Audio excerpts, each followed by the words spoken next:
Армысыздар. Қазақ латын әліпбиі хабарында біз бүгін Ғ әріпі туралы айтамыз. 2018 жылы ақпан айында акутқа негізделген қазақ әліпбиі бекітілді. Акут бұл диакриттік таңба, ал диакритикалық таңба дегеніміз әріптің үстіне немесе әріптің астына қойылатын таңба. Диакритикалық таңба латын әліпбиін қолданатын елдердің көбінде бар. Г әрпінің үстіне қойылған акут таңбасы Ғ дыбысын береді. Жазылуда қиын емес. Г, одан кейін үстінде таңба Ғ. Ғдан басталатын сөздерге тоқталайық. Ғалым, ғарышкер, ғимарат, ғашықтар.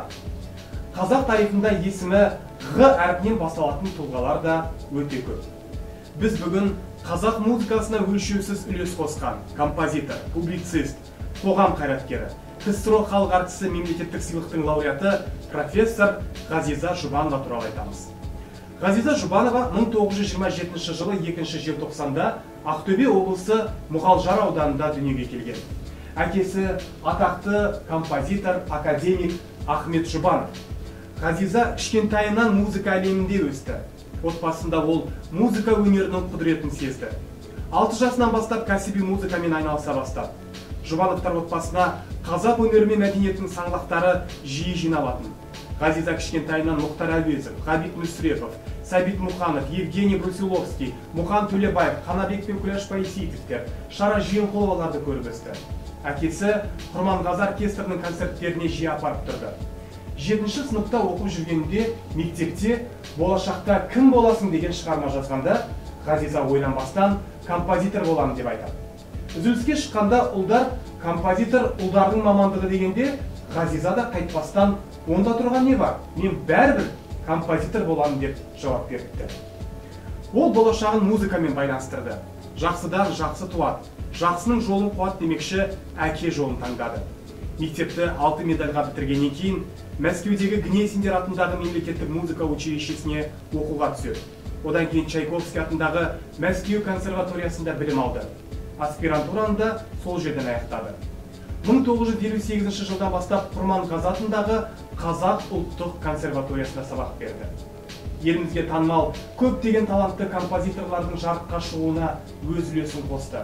12 жылдай консерваторияның ректоры болып қызмет атқарды. Ал мына сурет Ғазиза Ахмет қызының ректор болып тұрған кезінде түсірілген. Бұл суреттің тарихы да өте қызық. Фотоны Егемен Қазақстан газеті басып, автордың жылы естелігін жариялаған. Фото авторы Юрий Беккер сол кезді былайша еске алады. Мақаладан үзіндіні қас қалпында ұсынамыз. Ғазиза Ахмет қызы 1970-1987 жылдар аралығында Алматы консерваториясында, қазіргі Қазақ ұлттық консерваториясы ректор болды. 80-ші жылдардың басы болу керек. Қазтаг фото тілшісі ретінде консерватория ректорын суретке түсіріп келуге тапсырма алдым дейді Беккер. Ол кісіні қолға түсіру өте қиын болды. Қабылдау бөлмесінде көп күтуге тура келді. Қарбалас жұмыстарының арасында ретін тауып арнайы тапсырмамен келгенімді айтып едім. Ректор Қазтаг сияқты салиқалы агенттік үшін фотоға түсуге мүлде дайын еместігін, макияжсыз отырған, шашын жөндемеген, тағысын тағын айтып үзілді-кесілді қарсы болды. Бірақ аздап болса да сөйлесе бастады. Сәлден кейін ол кісі жігіт, жарайды, осы күйімде түсіріп көр деп рұқсат берді. Ал менде өтеуіне алдымен осы суретті өзіне көрсетіп алуға келісімін алдым. Көп күттірмей қағазға басылған кадрды өзіне алып келгенімде, керісінше табиғи қалпында отырған осы суретті Ғазиза Ахмет қызына өте қатты ұнады. Араға аздаған уақыт салып, сурет орталық басылымдардың бірінде жарияланды дейді фото авторы Юрий Беккер. Консерваториядан кейін Ғазиза Жұбанова Қазақ КСР композиторлар одағын басқарды. Композитор көптеген туындыларды өмірге әкелді. 3 опера, 4 балет, 3 симфония, 3 концерт, 6 оратория, 5 кантат, 30-дан астам камералық музыкаға, хор мен спектакльдер мен кинофильмдерге шығармалар жазды. Ғазиза Жұбанованың музыкасы арқылы қазақ музыка мәдениеті басқа халықтарға белгілі болды. Мәскеуде оқып жүргенде талантты режиссер Әзірбайжан Мәмбетовті кездестірді.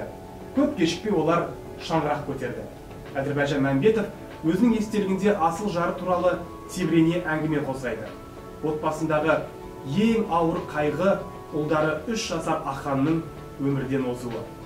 Ғазиза Ахмет қызы қарбалас қызметте жүрсе де, отбасындағы бала тәрбиесіне ерекше көңіл бөлді.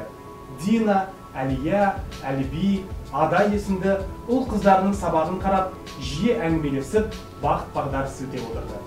Ұл қыздарының немерелерінің арасында атасының, анасының жолын қуып, композиторлықты таңдағандар да бар. Ғазиза Ахметқызы Жұбанова 66 жасқа келгенде 1993 жылы қайтыс болды.